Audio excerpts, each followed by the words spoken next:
Para sa pinakamamahal kong magsasaka. Mainit pa yan ha? Baka mapaso ang dila mo. Salamat, Dalisay. Palaging mas masarap ang umaga kapag ikaw ang kasama ko. Kumusta naman ang taniman? Mukhang malapit na ang anihin ng mais natin, ano? Oo, konting tiis na lang. Mukhang magiging maganda ang ani natin ngayong taon. Kapag naibenta natin to, baka makabili na tayo ng bagong kalabaw. Ikaw talaga. Laging iniisip ang kinabukasan natin. Pero wag mo rin kalilimutang magpahinga. Hindi ko kalilimutan, lalo na't ikaw ang nagpapaalala. Tahimik na nagkakape ang dalawa. Nagtagpo ang kanilang mga mata, puno ng pagmamahal. Sa bawat ngiti, ramdam ang simpleng kaligayahan ng kanilang pamumuhay. Bakit hindi mo kunin ang gitara mo? Matagal na kitang hindi naririnig na tumutugtog. Kung yan ang gusto ng reyna ng kubo, sino ako para tumanggi? Umupo si Kado at nagsimulang magplanking ng gitara. Sumasabay si Dalisay sa awit na masigla at puno ng ligaya. Ang musika ay nagbibigay buhay sa kanilang tahimik na tahanan. Kaya pala ako nahulog sa iyo, Cardo. Hindi lang pala puso ang ginamit mo, pati musika. Mabuti na lang, dahil kung hindi, baka hindi kita napasagot. Isang malamig na hangin ang biglang pumasok sa kubo. Napahinto si Cardo sa pagtugtog. Parehong tumingin sa labas ang mag-asawa. Tila may kakaibang pakiramdam. Nararamdaman mo rin ba yun? Parang masyadong tahimik. Pero baka hangin lang yan. Nagpalitan ng nagtatakang tingin ng dalawa bago muling nagpatuloy sa musika. Ngunit kapwa may bahid ng kaba ang kanilang mga mata. Nagpatuloy si Cardo sa pagtugtog, ngunit sa kabila ng musika, tila may anino ng panganib na paparating. Kinaumagahan, si Cardo ay abala sa pag-aayos ng mga binhi sa isang lumang kahon. Ang sinag ng araw ay tumatagos sa bintana, nagpapaliwanag sa maliit ngunit maaliwalas na espasyo. Naririnig ang tunog ng mga ibon sa labas. May mahinang katok sa pinto. Agad na tumigil si Cardo sa ginagawa. Tumayo ito upang buksan ang pinto.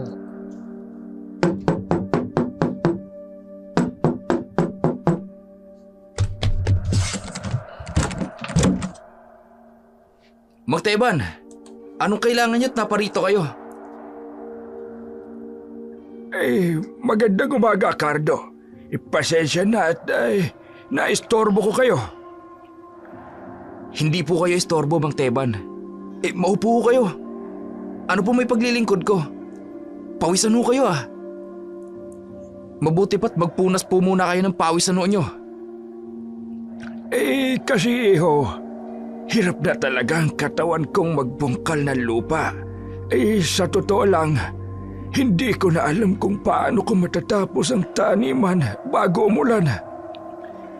Bakit hindi nyo agad sinabi? Hayaan nyo't ako na pong bahala. Naku, Cardo. Ayokong maabala ka. May sarili kang mga gawain. Huwag na po kayong mag-isip ng ganyan. Hindi ho pwedeng magpahinga ang isang magsasaka habang may nangangailangan. Lumabas si Cardo sa likod ng kubo upang kunin ang karagdagang kagamitan habang patuloy ang kanilang usapan. Iba ka talaga, Cardo. Palagi kang unang lumalapit para tumulong. Marami sa baryong humahanga sa iyo. Ano pa po't magkakapit-bahay tayo kung hindi tayo magtutulungan, di ho ba? Hindi ko rin naman ho magagawa ito kung wala po kayong gabay sa akin noon, Mang Teban. Ay, batang ito. Napaka mapagkumbaba. O siya, tara na po't simulan na natin bago pa tayo maabutan ng init ng araw. Habang palabas sila ng kubo, bitbit ni Cardo ang mga kagamitan at masiglang sinamahan si Mang Teban. Salamat, Cardo. Hindi mo alam kung gaano kalaking bagay ito para sa akin. Wala pong anuman. Basta't may pangarap po tayo. Kailangan magtulungan. Sabay silang naglakad, papunta sa taniman, kasabay ng tunog ng kanilang mga yapak sa damuhan. Tila nagbigay liwanag ang araw sa kanilang kabutihan. Natapos ang buong maghapong pagtatrabaho sa bukid. Nag-asikaso na pabalik ng bahay si Cardo. Pagdating niya sa bahay ay hindi niya naabutan ang kanyang asawa. Kaya mag-isa na lang siyang nag-asikaso para pagdating ni Dalisay ay kakain na lamang sila. Madilim na ang paligid. Tanging ilaw ng lampara sa mesa ang nagbibigay ng liwanag. Si Cardo ay tahimik na nakaupo sa isang sulok. Hawak ang kanyang gitara, ngunit hindi ito tinutugtog. Ang kanyang mga mata ay paminsang-minsang tumitingin sa pinto. Tila ba may inaabangan. Habang ang pinto naman ay dahan-dahang bumubukas.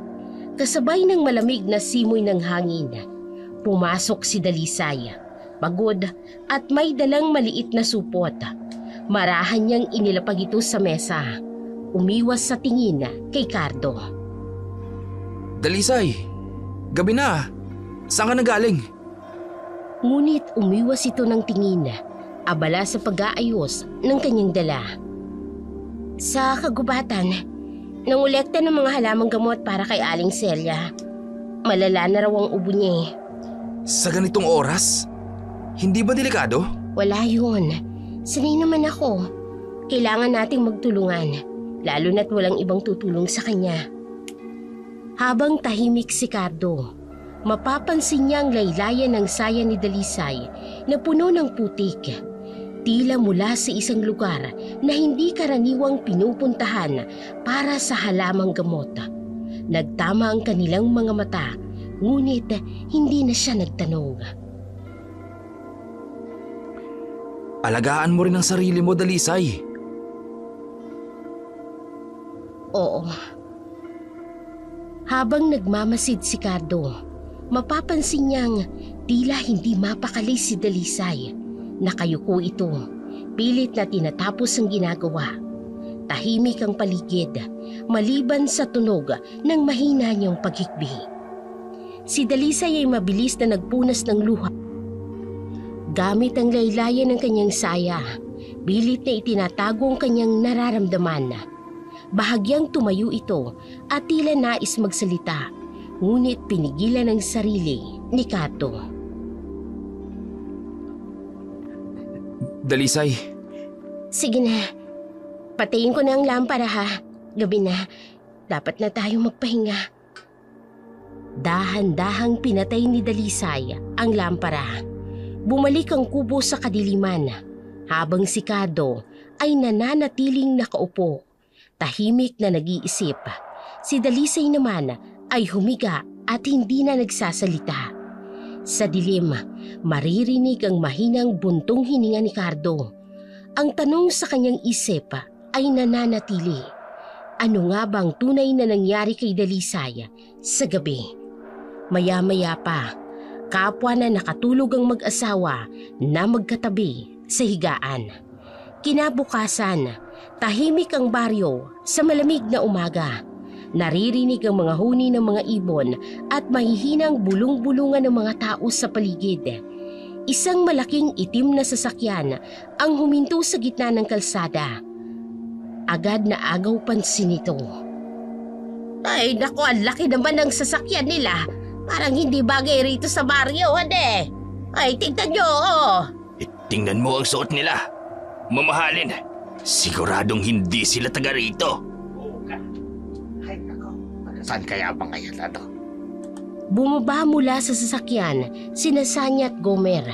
Nakasuot ng kanilang mamahaling damit at may malalapad na ngiti. Lumapit sila sa mga nakatayong nag-uusap na magsasaka.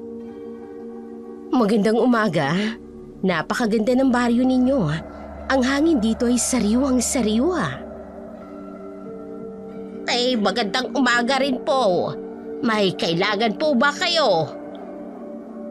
Narito kami upang mag-alok ng mas mataas na presyo para sa inyong ani. Alam naming mahirap ang buhay ngayon, kaya nais naming tumulong. Ay, mas mataas po. Ay, totoo po ba yan? Oo naman. Kami na ang bahala sa pagkuha at pagdadala ng mga ani sa bayan. Gusto lang naming tiyakin na kikita kayo ng direkta. Ay, bakit naman po kaya mas mataas ang alok ninyo, ma'am? May espesyal po ba kayong pangangailangan sa ani namin? Espesyal? Oo. Malinis at sariwa ang ani dito sa baryo. Napakahalaga niyan sa aming negosyo. Ay, kung ganon, baka gusto niyo pong magkape na muna. Tumikim na rin po kayo ng suman. Bagong luto pa po ito. Nako, salamat. Pero hindi kami tumatanggap ng pagkain o inumin habang nagtatrabaho. Pasensya na. Disiplina lang talaga. Gusto naming tapusin agad ang usapan para hindi kayo maabala. Nagpalitan ng tingin ng mga residente. Halatang nagtataka sa mga kilos ng mag-asawa. Sumunod sila sa kubo ng isa sa mga magsasaka upang mag-usap tungkol sa ani. Ilang kaban po ba ang kailangan ninyo? Hanggat kaya ninyong ibigay. Kailangan namin ito sa loob ng 3 araw. Bakit naman po sa gabi? Hindi ba mas maginhawa kung umaga? Mas maginhawa sa amin ang gabi. Wala nang tao sa kalsada. Mas mabilis ang transaksyon. Ay, kung ganun po. Kung yun ang gusto ninyo. Oo nga. Habang tumatayo ang mag-asawa upang lumabas ng kubo, napansin ng mga residente ang mabigat na amoy sa paligid. Parang may kakaibang amoy rin, no? Napansin mo ba? Ay, oo nga ba? Parang pulok na karne. Ang ambaho. Ay, naku, hindi kaya galing sa kanila yon. Nagpatuloy sina Sanya at Gomer sa paglabas sa kubo. Hindi alintanang bulong-bulungan sa paligid. Paglabas nila, nag-usap ang mga residente habang sinusundan sila ng tingin. Bakit kaya alanganing orasan? Bakit ganun sila nakikipag-usap? At saka, ay bakit parang hindi mo lang nila tinikman na yung pagkain inihanda natin? Wala rin akong nakitang anino kanina. Yung mga anino nila. Nagtagpo ang tingin ni Sanya at Gomer bago sumakay sa kanilang sasakyan. Ang kanilang mukha ay seryoso. Tila may itinatagong lihim. Pagkaakyat, isinara nilang pintuan at umalis. Ang mga residente ay naiwan sa kalsada. Nagkatinginan at nag-usap-usap habang ang sasakyan ay papalayo sa baryo. Sino ba talaga sila? Mga katanungang hindi mahanapan ng sagot. Halos magbulong-bulungan ng mga magsasaka sa pagdating ng dayuhang negosyante.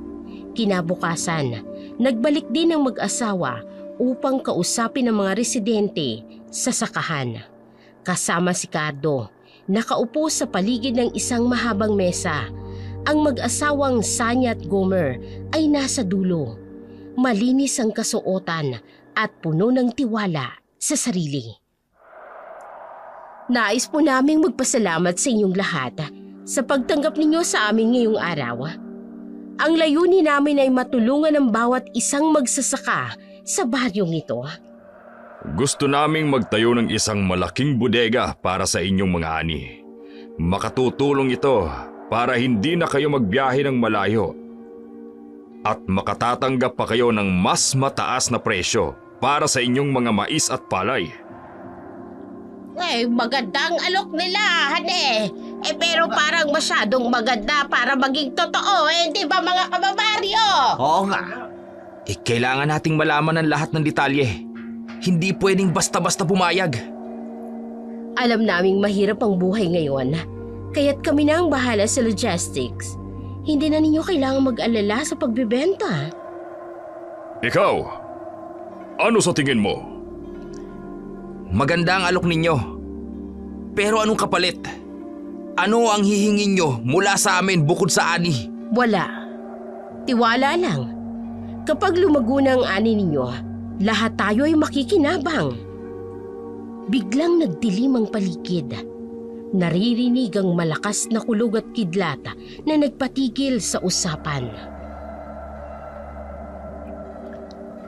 Parang hindi maganda ang dating ng panahon ngayon. Sa sulok, tumayo ang isang matandang babae, nakayuko at mahinang nagsalita. Ay, may kasamang sumpa ang kanilang pangako. Nagkaroon ng katahimikan. Lahat ay napatingin sa matanda habang sina Sanya at Gomer ay nananatiling kalmado. Lola, naiintindihan namin ang pag-aalala ninyo. Pero gusto lang naming makatulong sa inyong lahat dito. Walang dapat ikatakot. Hindi kami narito para manakit, kundi para magbigay ng pag-asa. Lola, ano pong ibig niyong sabihin? Di lahat ng maganda sa umpisa ay maganda sa dulo. Mag-iingat ka, Cardo. Nagkaroon ng bulong-bulungan ng mga residente. Ang ilan ay halatang nag-aalangan, ngunit ang karamihan ay mukhang kumbinsido. Kung totoo ang sinasabi ninyo, wala kaming ibang pagpipilian. Sige, pumapayag na kami. Siguraduhin lang natin, walang mawawala sa atin. Isa-isang nilagdaan ng mga magsasaka ang kasunduan. Sina Sanya at Gomer ay nagpalitan ng makahulugang tingin habang pinagmamasdahan ang lahat. Ito na ang simula ng mas maginhawang buhay para sa inyo. Sa sulok, ang matandang babae ay tahimik na nakaupo, tila puno ng kaba. Sa labas, maririnig ang malakas na pagbagsak ng ulan. Pero hindi alintana sa mga tagabayo kabugaw. Nais nilang maging malinaw sa kanila ang hangarin ng mga dayuhan. Kahit paano, sa isip nila, malaking tulong din ito para sa kabuhayan ng mga taga-Kabugaw. Sana, tama ang desisyon nating lahat. Sa tahimik na baryo, nagdesisyon ng mag-asawang negosyante na sina Sanya at Gomer na makiusap sa mga residente na makapagpatayo ng tindahan sa isang bakanting lote malapit sa kani-kanilang mga bahay. Ang idea ay nagmula sa kanilang layunin na mapabuti ang kabuhayan ng kanilang mga pamilya habang nagbibigay din ng serbisyong kapaki-pakinabang sa kanilang mga kapitbahay. Agad nilang nilapitan ng mga residente upang ipaalam ang kanilang plano.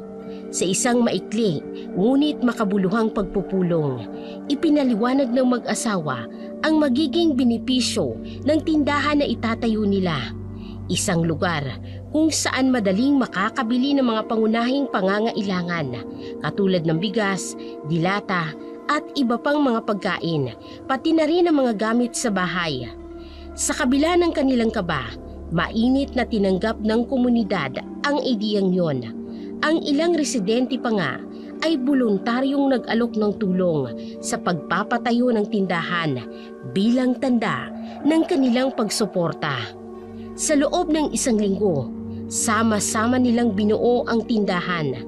Si Gomer ang nanguna sa pagdidisenyo ng simpleng istruktura, habang si Sanya naman ang nag-aasikaso ng mga materyales tulad ng kahoy, yero at pako. Tumulong ang ilang kalalakihan sa pagpapatayo ng poste at ng dingding, habang ang mga kababaihan naman ay nagdala ng pagkain at inumin para sa mga nagtatrabaho. Sa bawat araw, naroroon ang sigla at pagtutulungan ng buong komunidad. Kahit pa ang ilan ay simpleng nagbibigay lamang ng masiglang, kaya nyo yan. Pagdating ng 7 araw, nakatayo na ang tindahan. Isang simpleng gusali na may bubong na yero, dingding na kahoy at isang maliit na tarangkahan na yari sa pinagtagpi-tagping kawayan. Binuksan agad ito ng mag-asawa sa tulong ng isang munting seremonya na dinaluhan ng buong baryo. Ang bawat tao ay may ngiti sa mukha, puno ng pag-asa sa bago nilang tindahan na inaasahang magiging malaking tulong sa kanilang pang-araw-araw na buhay. Ang tindahan ay hindi lamang isang negosyo para sa mag-asawa. Ito rin ang naging simbolo ng pagkakaisa, ng pagtutulungan sa kanilang komunidad.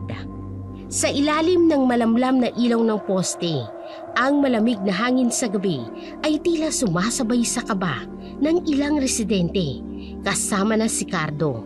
Habang pinagmamasdan nila ang malaking gusaling ipinatayo ng mag-asawang dayuhan. Hindi lang ito basta kamalig na tulad ng unang sinabi, kung hindi isang malaki at matibay na bahay na napapaligiran ng matataas na pader at matibay na gate.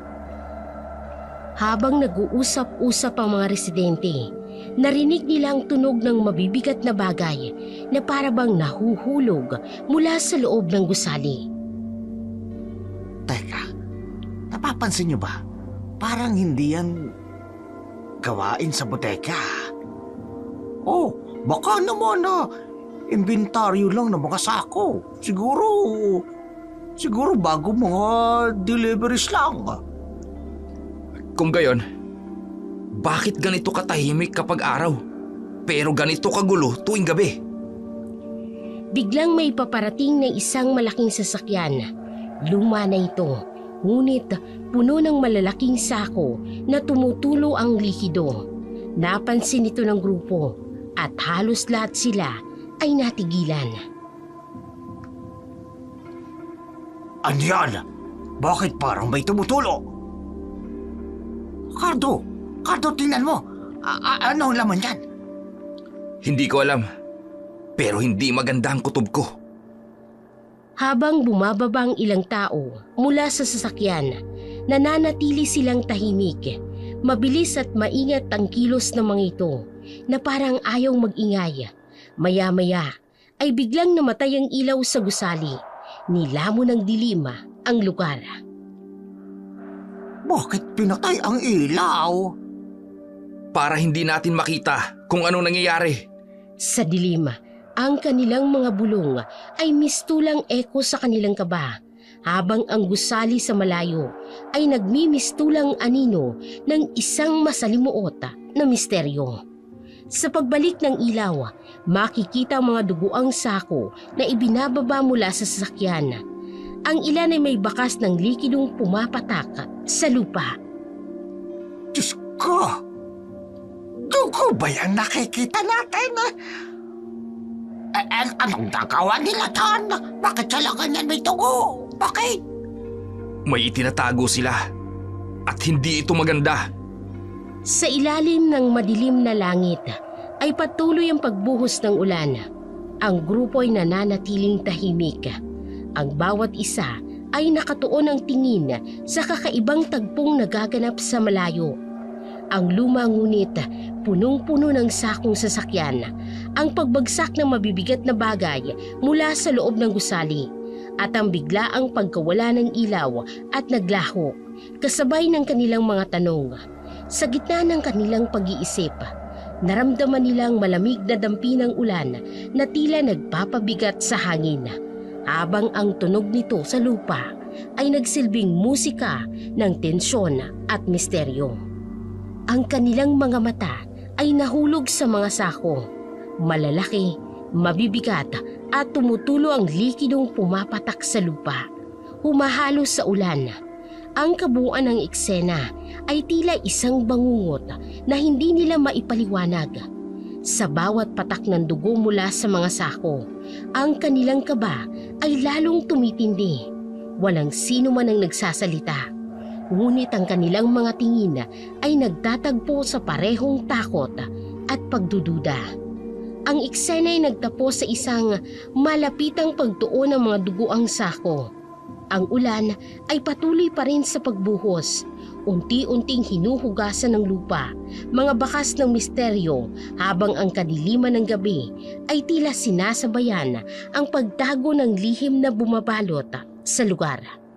Sa loob ng isang maliit na kubo, ilang saglit bago ang tagpong yun, ang liwanag mula sa gasera ay mahinang sumisinag, nagbibigay ng malabong ilaw. Sa simpleng kwarto, ang mga anino ng mga residenteng nagkukumpulan sa paligid ay sumasayaw sa dingding, parang nagtatagisan sa pagitan ng liwanag at ng dilim. Sa labas, maririnig ang mahihinang ihip ng hangin, ngunit ang bawat isa sa loob ng kubo ay tila hinihintay ang susunod na mangyayari. Sa gitna ng kanilang pag-uusap, ang kaba ay naroroon, hindi maitatanggi. Lalo na't ang mga sigaw ng tunog mula sa malayo ay tila pumupunit sa katahimikan ng gabi. Nakatutok ang bawat isa kay Cardo, naghihintay ng kanyang susunod na sasabihin.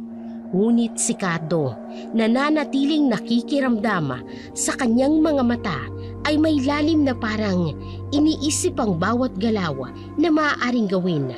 Sa sandaling yon, kahit ang mahinang tunog ng hangin ay tila nagiging mas mabigat, sinasabayan ng kanilang pag-aalala at ang misteryong hindi nila mawari. Sa loob ng maliit na kubo, tahimik na nagtipon ng ilang residente ng baryo.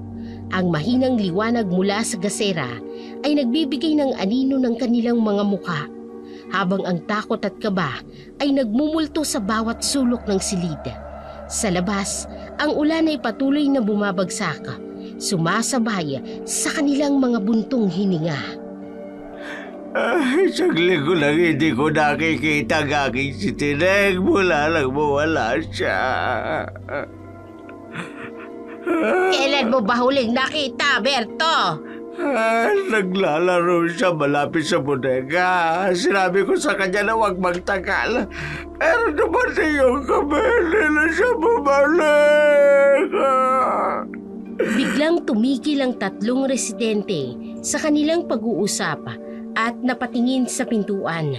Tila pinakikiramdaman ng tunog ng kaluskos sa malayo. Ganyan din yung nangyari kay Aling Maria. Nakita ko siya naglalakad sa tabi ng bodega nung isang linggo. Tapos may dala siyang basket ng gulay pagkatapos nun ay wala na. Oo, at may nakita rin ako. Parang anino sa bintana ng bodega.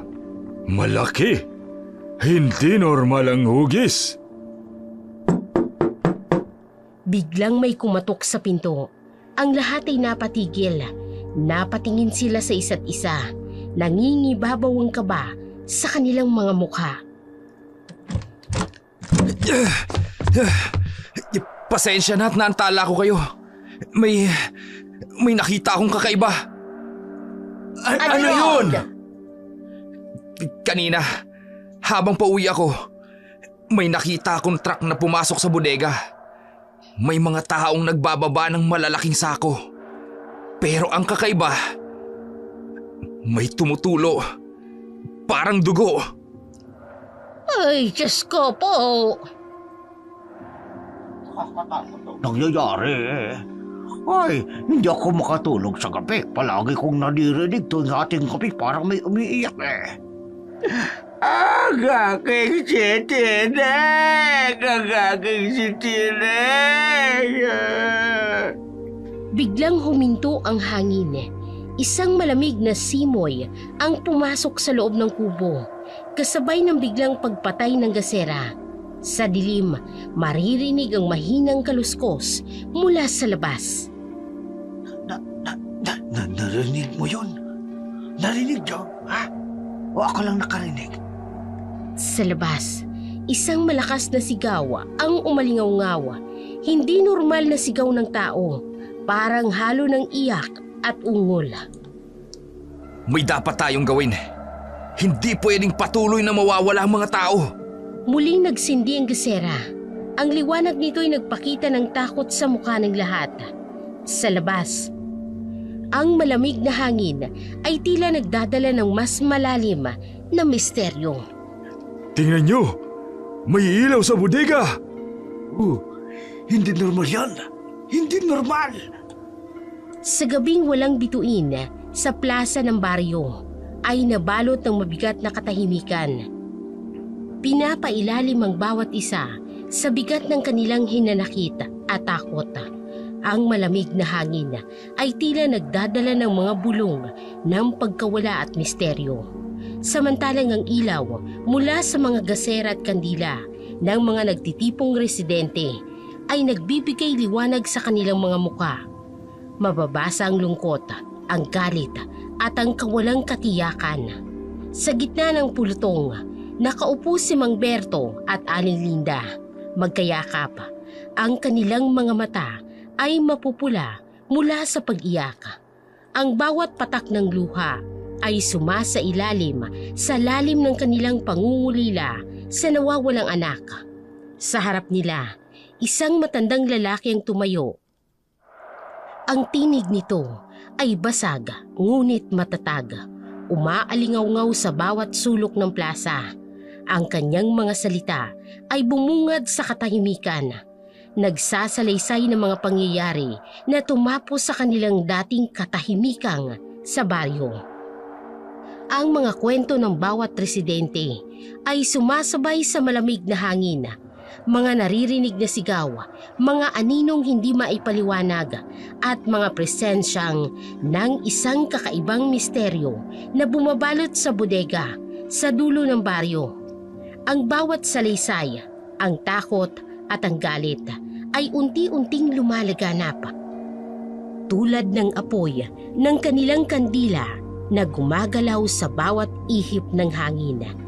Habang lumalalim ang gabi, bumibigat ang presensya ng misteryo. Ang mga anino ng bodega sa hindi kalayuan ay tila nagiging buhay. Tahimik ngunit nakatatakot. Isang hindi maipaliwanag na sigaw mula sa malayo ang biglang umalingaw-ngaw. Hinati ang tahimik na gabi. Ang sigaw ay hindi likas, halatang hindi mula sa tao. At sa bawat residente ay napatigil. Ang kanilang mga tingin ay sabay-sabay na bumaling sa direksyon ng bodega. Ang gabi ay tila huminto sa oras. Ang plaza ay napuno ng bigat, ng tanong at ng kaba. Habang ang malamig na simoy ng hangin ay nagdala ng hindi mabilang na kwento ng pagkawala. Lihim ng mga aninong nagkukubli sa dilim. Sa harap ng lahat ng ito, nananatiling matatag ang ilaw ng mga kandila. Payak ngunit matibay. Sumasailalim sa pag-asa ng baryo sa kabila ng hindi maipaliwanag na takot na bumabalot sa kanila. Sa madilim na plaza ng baryo, ang mga ilaw ng kandila ay tila sumasayaw kasabay ng malamig na hangin. Ang mga residente ay puno ng takot at galit. Tahimik na nakikinig sa bawat kwento ng pagkawala at kakaibang pangyayari. Sa gitna ng mga pulutong, nakaluhod na si Aling Linda. Mahigpit na yakap ang lumang damit ng kanyang anak na si Tining. Ang anak ko, ang aking munting anghel!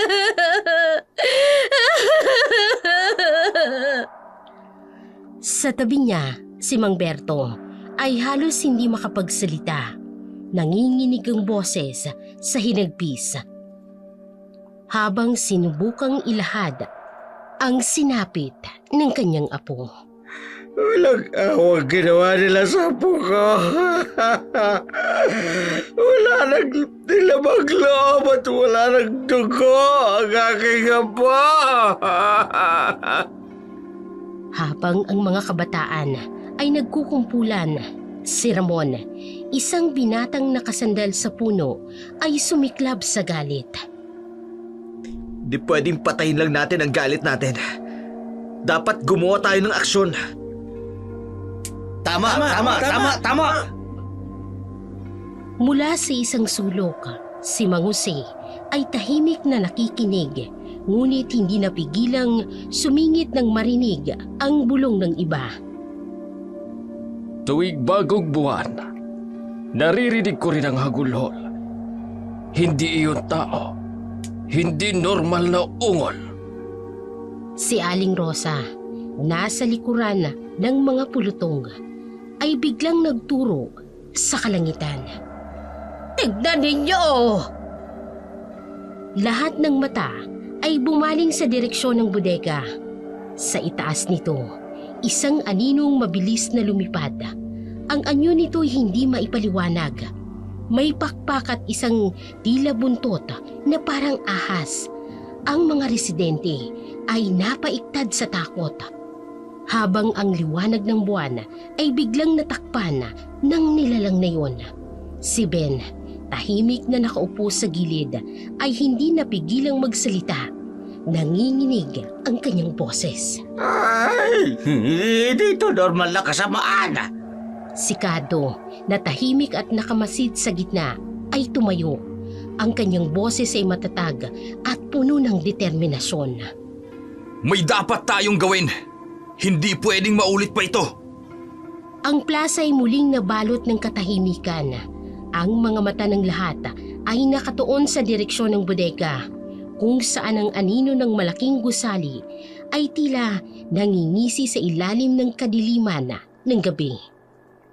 Ang mga kandila ay patuloy na kumikislap sa mahinang hangin habang ang buwan ay nagtatago sa likod ng mga ulap. Tila ayaw nitong masaksihan ang trahedyang bumabalot sa baryo. Sa gabing yun, hindi na muling naging katulad ng dati ang baryo. Sa bawat sulok ng plaza, naghalo ang takot at galit. Lumika ng isang bagong anyo ng determinasyon. Ngunit sa kabila ng kanilang pagkakaisa, walang sino man ang tunay na handang harapin ang tunay na mukha ng kasamaan na nagkukubli sa likod ng mga pader ng bodega. Isang kasamaan na mas matanda pa sa kanilang mga kwento, mas malalim pa sa kanilang mga takot. Ang mahina at kumikislap na liwanag ng gasera ay lumikha ng malaking anino sa dingding. Magkatabi sa bangko sina Cardo at Delisay. Magkahawak ang mga kamay, ngunit kapwa nanginginig. Dalisay, may nakita ako kagabi. Ano yun? Malapit sa bodega. May nakita akong babae.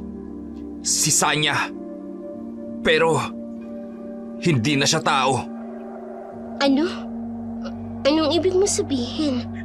May pakpak siya. Malaki, parang paniki.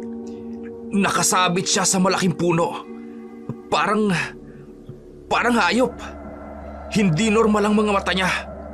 Pula, parang dugo. Kato, may nakita rin ako. Ano yun, mahal? Si Gomer. Nakita ko siya sa likod ng bodega. May hawak siyang bata. Kinakain niya. Buhay pang bata, Kato. Tuguan ang bibig niya, ang mga mata niya. Kaya pala nawawala ang mga bata. Kaya pala. Anong gagawin natin, Kato? Hindi pwedeng hayaan na lang natin ito. May hinala na ako noon pa man. Nung una pa lang silang dumating. Ang amoy, ang kakaibang kilos. Aswang sila, Cardo. Aswang sila. Hindi pwedeng magpatuloy ito. Hindi pwedeng may mawawala pang ibang bata. Pero paano? Malakas sila. May paraan. May paraan para mahinto sila. Natatandaan mo ba ang kwento ni Lolo tungkol sa mga aswang? May kahinaan sila. Kailangan nating kumilos. Para sa mga bata. Para sa baryo. Bukas. Bukas magsisimula tayo. Kasama mo ko, mahal. Hanggang sa dulo. Sa gitna ng kanilang takot at pangamba, ang tibay ng kanilang loob ay malinaw na sumasalamin sa kanilang mga mata. Sa labas, patuloy na umiihip ang malamig na hangin, tila nagdadala ng mga lihim ng gabing yun. Mga lihim na tila nagpapakislap sa bawat kandila at nagpapagalaw sa bawat anino ng baryo. Nang sumunod na umaga, ang unang sinag ng araw ay banayad na dumampi sa mga dahon. Gumuhit ng ginintuang liwanag sa paligid. Ngunit ang tahimik na simula ng araw ay biglang naputol. Ang baryo na dati tahimik sa unang mga oras ng umaga ay napuno ng ingay. Ang tunog ng mga makina at mabibigat na gulong ay gumugulong sa lupa. Isang convoy ng malalaking truck ang pumasok sa baryo.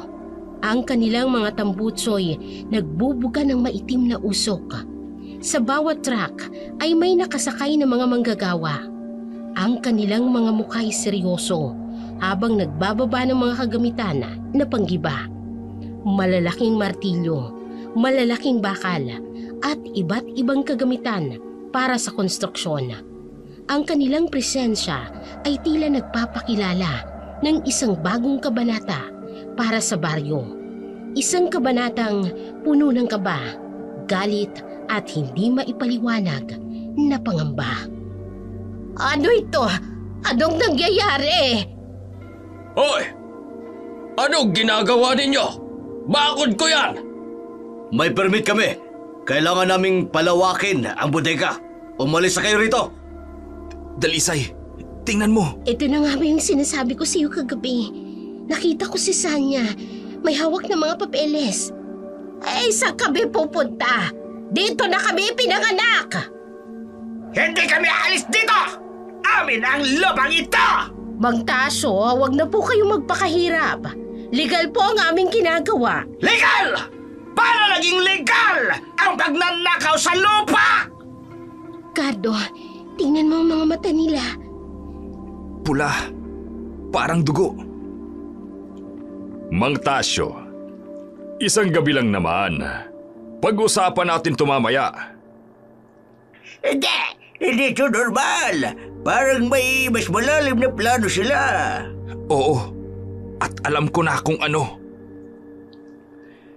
Hindi na pwedeng magpatuloy ito. Dapat natin gawin ang plano. Ngayong gabi. Cardo, may nakita ako sa likod ng bodega. May dugo. Tama na. Ngayong gabi, tatapusin na natin to. Mag-iingat ka. Alam mo na kung ano sila, Cardo. Oo, at alam ko na rin kung paano sila patitigilin. Sa kabila ng kanilang pagod at takot, ang mag-asawang Cardo at Dalisay ay walang ibang magawa kung hindi ang maghanda para sa gabing yun. Sa ilalim ng madilim na langit na tila may dalang sumpa, ang kanilang baryo ay napapaligiran ng isang hindi maipaliwanag na tensyon.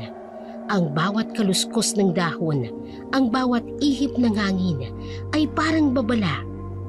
Sa isang mas malaking panganib, pagdating ng hating gabi, nagtipo ng ilan sa mga residente sa bahay kubo ni Cardo at Dalisay. Ang kanilang mga mukha ay puno ng kaba, ngunit determinado. Si Cardo ang naunang nagsalita. Ang boses ay mahina, ngunit matatag. Hindi na tayo pwedeng umatras. Kailangan nating ipaglaban ang baryo. Kung hindi tayo kikilos, wala nang matitira para sa atin. Sa hindi kalayuan, ang bodega'y nananatiling tahimik. Ngunit ang presensya nito ay tila sumisigaw ng panganib. Ang buwan, bahagyang natatakpan ng ulap at nagbibigay ng malamlam na liwanag, habang ang hangin ay may dalang mabigat na amoy ng lupa at ng isang bahid ng dugo. Sa kabila ng lahat, isang hiyaw ang biglang pumunit sa katahimikan. Sinundan ng alingaw-ngaw ng mabilis na mga yabag. Ang bulwagan ng baryo ay napuno ng mga tao. Ang ilan ay tahimik na umiiyak, habang ang iba ay may takot na nakaukit sa kanilang mga muka. Nakaitim ang lahat, tila nakikidalamhati sa isang trahedyang hindi nila maipaliwanag. Sa harap ng bulwagan, nakalatag ang mga larawan ng mga nawawala. Si Tining, si Mang Tasyo at ang iba pang mga residente na parang nalunod sa anino ng gabi. Ang mga matay nakakakilabot, nakatuon sa mga larawang ito. Bawat isa'y nagtatanong kung sino na ang susunod.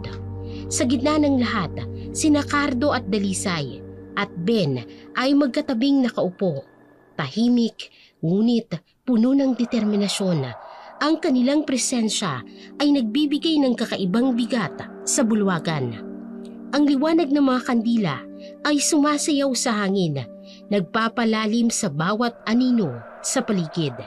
Sa bawat sulok ng silid, ang takot at galit ay tila naglalaban. Ang baryo na minsan ang naging isang masayang pamayanan, ngayon ay parang isang bulwagan ng mga nawawala. Umaasa at naghihintay sa isang sagot na tila hindi na darating. Maupo tayong lahat. Pakinggan natin ang ating mga kababayan. Mayor, isang linggo na po mula nang mawala si Mang Tasyo. Bago po yon si Tineng, si Aling Maria. Ang ina ko, ginawa nilang pagkain. Nakita namin ang bangkay niya sa ilog. Nararamdaman mo ba yun? Oo. Parang bumababa ang temperatura. Hindi normal ito. Mayor, hindi lang po ito tungkol sa mga nawawala. Pinapalis na lang po kami sa aming bahay. Ang bodega. Ano ito? Wala namang forecast ng ulan. Amoy niyo ba yon? Para itong amoy sa tabi ng bodega. Katulad ng amoy noong gabing nakita ko si Gomer. Dapat tayong lumabas. Ngayon na! Ay! Diyos ko! Bilisan natin! Tingnan natin sa labas! Sige! Diyos Ano yan? Sariwang dugo! Hindi na sila nagtatago! Hindi. At hindi rin tayo dapat magtago. Alam na natin kung sino sila. Kung ano sila. May plano ka ba, iho? Oo, Mang Pedro. Pero kailangan kong malaman. Kasama ko ba kayo? Kasama mo kami, kaibigan.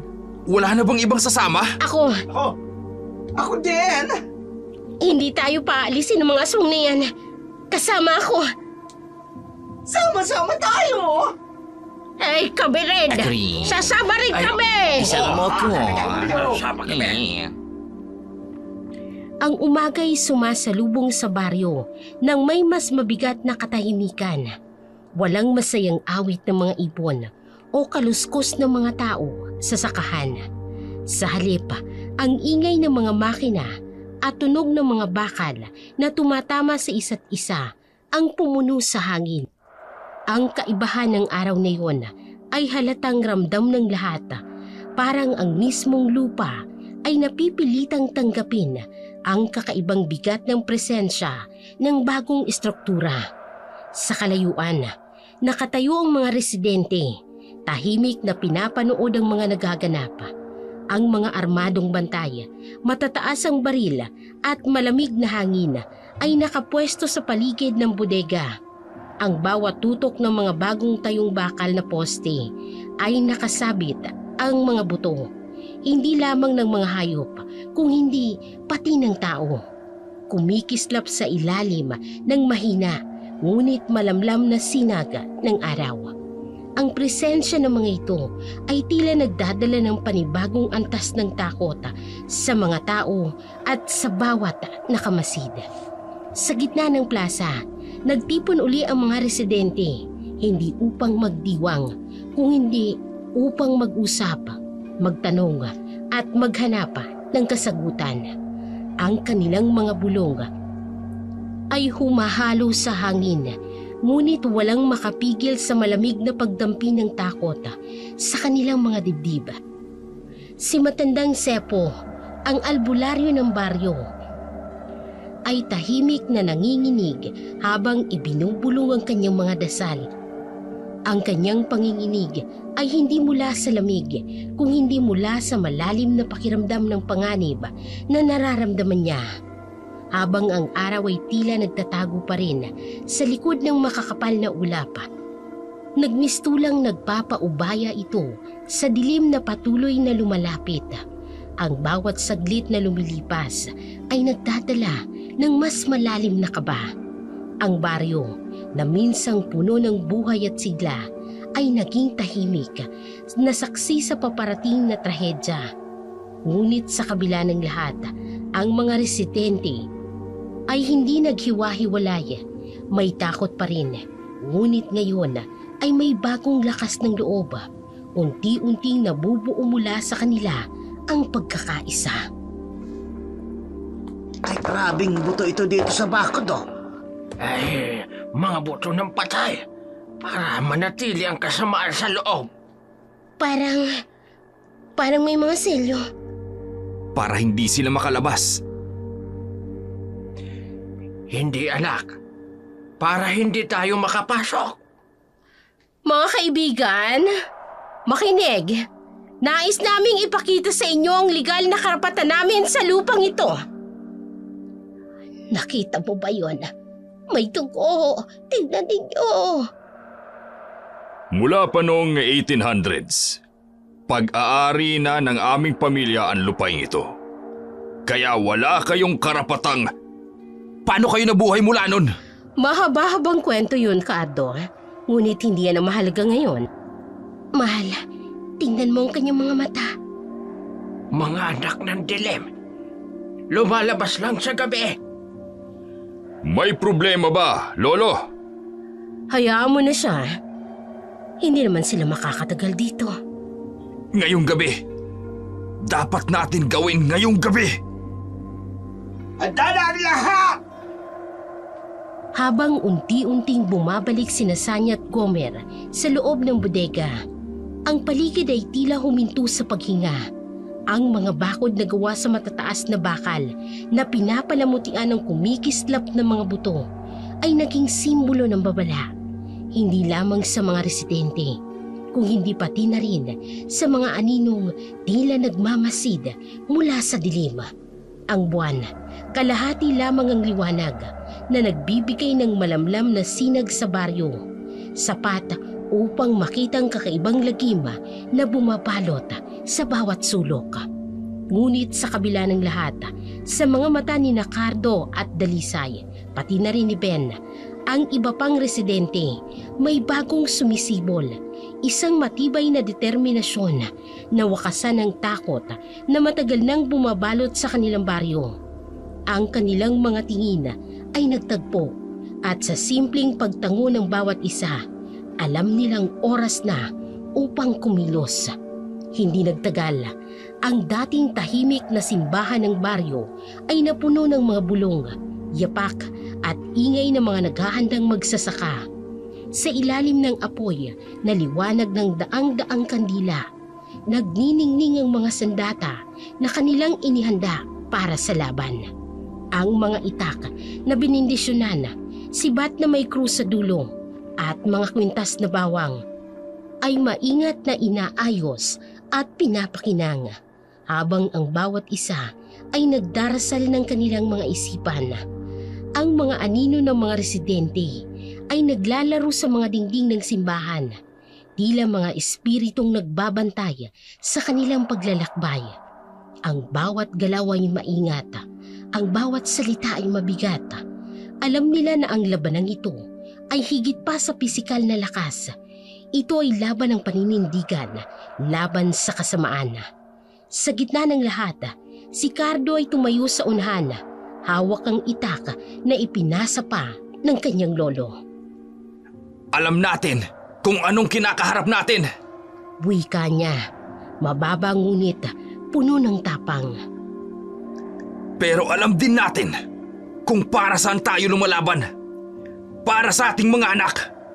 Para sa ating baryo. Para sa ating kinabukasan. Tumango ang mga tao. Sa likod nila, ang mga kandila ay tila mas nagningning. Ang mga anino sa dingding ay nagmistulang mga mandirigma na handang sumama sa laban. Sa labas ng simbahan, naroroon pa rin ang malamig na hangin, dala ng alingaw-ngaw ng mga sigaw at bulong mula sa bodega. Ngunit sa gabing yun, hindi takot ang nananaig, kung hindi ang tapang at pagkakaisa ng mga tao na handang isakripisyo ang lahat upang wakasan ang kadilimang bumabalot sa kanilang tahanan. Alam na natin kung ano sila. Mga aswang! Mga nilalang na kumakain ng tao! Katulad ng nangyari kay Tining at kay Tasyo. Nakita ko mismo, si Gomer, kumakain siya ng bata. At si Sanya, may pakpak siya. May kahingaan ng mga aswang. Ang bawang, ang cross, ang banal na tubig. Nararamdaman niyo ba yun? Parang may ibang presensya rito. Parang may nagmamasid. Kado, anong gagawin natin kung nandito sila? Manatili kayo rito! Hawakan ang mga sandata! Sabay-sabay na namatay ang lahat ng kandila. Nagkaroon ng kaguluhan sa loob ng simbahan. Ang tatapag ninyo, mga daga! Nagtitipon para sa wala. Walang saysay ang inyong paghahanda. Ama naming nasa langit, ilayo mo kami sa kasamaan. Kado, mga anak ko! Paano na sila? Walang aalis! Dito lang kayo! Protektado tayo ng simbahan! Kata, tingnan mo! Sa may bintana! Si Sanya, siya yun. Ang pakpak niya, napakalaki. Huwag tayong matakot! Manatiling hawak ang mga sandata! Hindi na tayo mag-aatubili! Pero, paano? Malalakas sila. Wala tayong laban. Hindi sa lakas, kundi sa pananalig natin na tayo ay mananalo. Magtiwala kayo. May plano ako. Pero kailangan nating kumilos ngayong gabi. Hindi na pwede maghintay pa.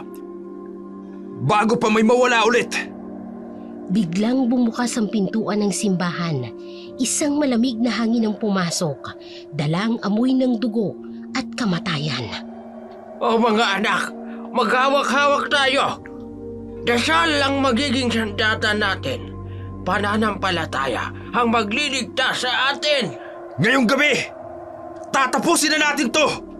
Para sa ating mga anak. Para sa ating baryo. Kasama mo kami, Kado. Hindi ka nag-iisa. Handa na kami. Sabihin mo lang kung ano ang susunod at susunod kami. Lalaban tayo. Wala nang atrasan. Hawak ang kani-kanilang sandata. Ang mga residente ay nagtipon sa simbahan. Ang kanilang mga mata ay puno ng determinasyon. Sa labas, ang hagikik ni Sanya at Gomer ay patuloy na umaabot sa kalangitan.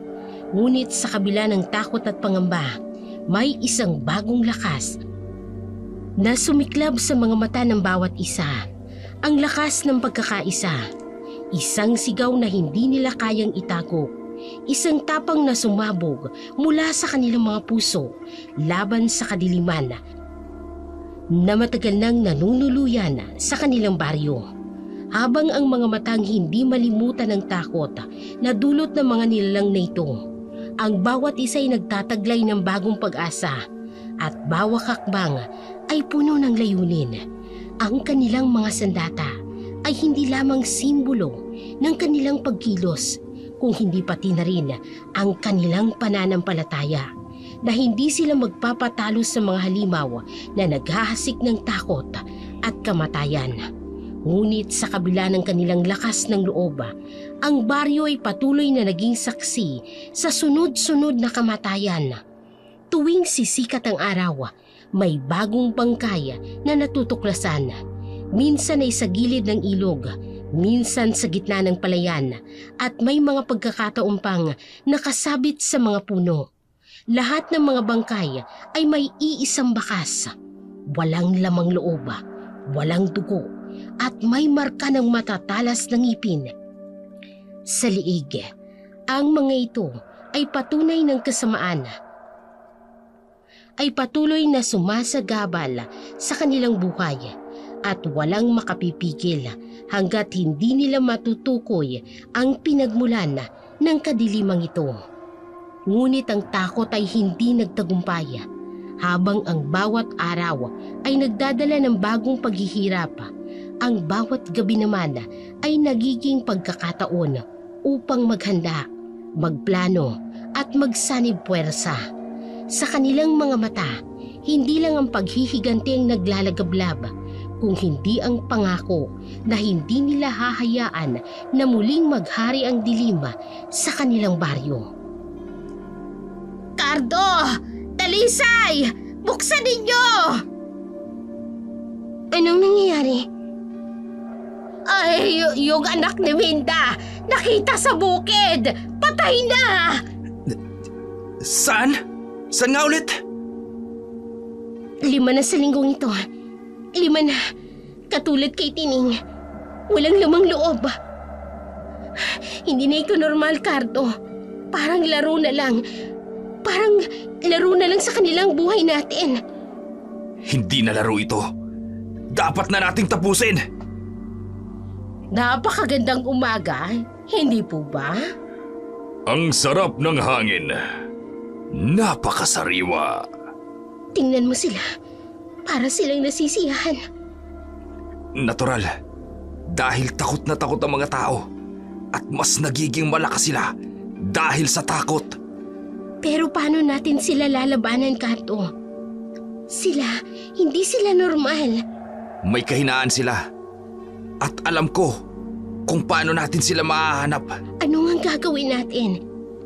Kailan ba talaga tayo kikilos, Cardo? Mamayang gabi, ipatatawag ko si Mang Pedro at ang iba pa. Kailangan natin magkaisa. At ang plano? Sigurado ka na ba? Oo. Wala na tayong oras. Hindi na pwedeng may mawala pa ulit. Handa ng mga sandata. Lahat naman nakahanda na. At ang mga dasal, ito na lang ang ating kalasak. Naririnig ko kayo. Naririnig namin kayo. Subukan ninyo. Subukan ninyong lumaban. Naririnig nila tayo, Cardo. Parang gusto pa nilang hamunin tayo. At haharapin natin sila.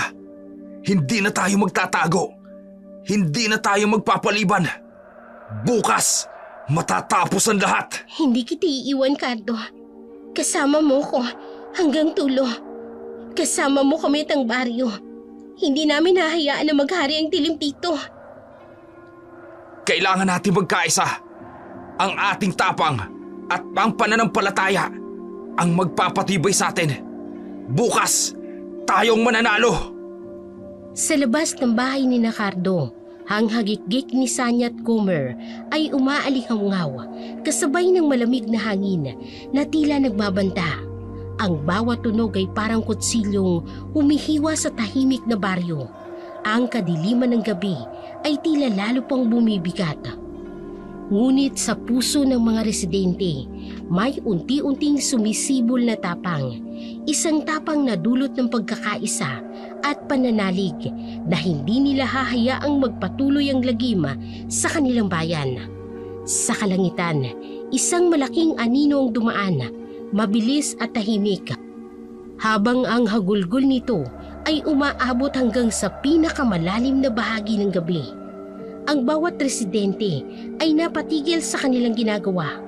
Lahat ay nag-aabang, naghihintay ng susunod na mangyayari. Ang baryo ay naging intablado ng isang hindi maipaliwanag na laban. At sa bawat sulok nito ay tila nagbabanta ng panganib.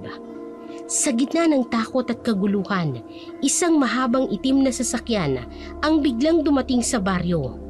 Ang ilaw nito ay tila nagpapasiklab sa makapal na ulap ng gabi. Mula rito ay bumaba ang isang babae, matangkad at nakasuot ng isang itim na trenchcoat.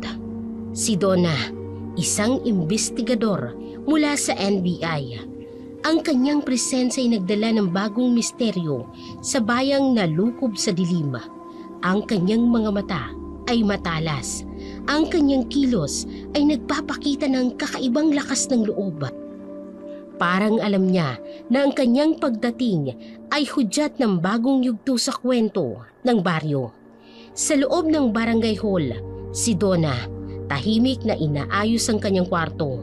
Sa mga dingding nito, nakasabit ang iba't ibang krus, mga kwintas ng bawang at ang lumang dokumento tungkol sa mga manananggal. Sa bawat detalye ay nagpapakita na siya ay handa sa anumang maaaring mangyari. Si Cardo at si Ben, parehong nakatayo sa pintuan, tahimik na nagmamasid na tila sinusubukang suriin ang bagong dating nito kung kaalyado o isa pang banta. Ang baryo ay tahimik, ngunit ang bigat ng tensyon ay hindi maikakaila. Sa loob ng silid na yun, ang mga dokumento at simbolo ay tila mga hudyat ng labanang kanilang kinakaharap ay may mas malalim at mas matagal nang umiiral kaysa sa kanilang naisip.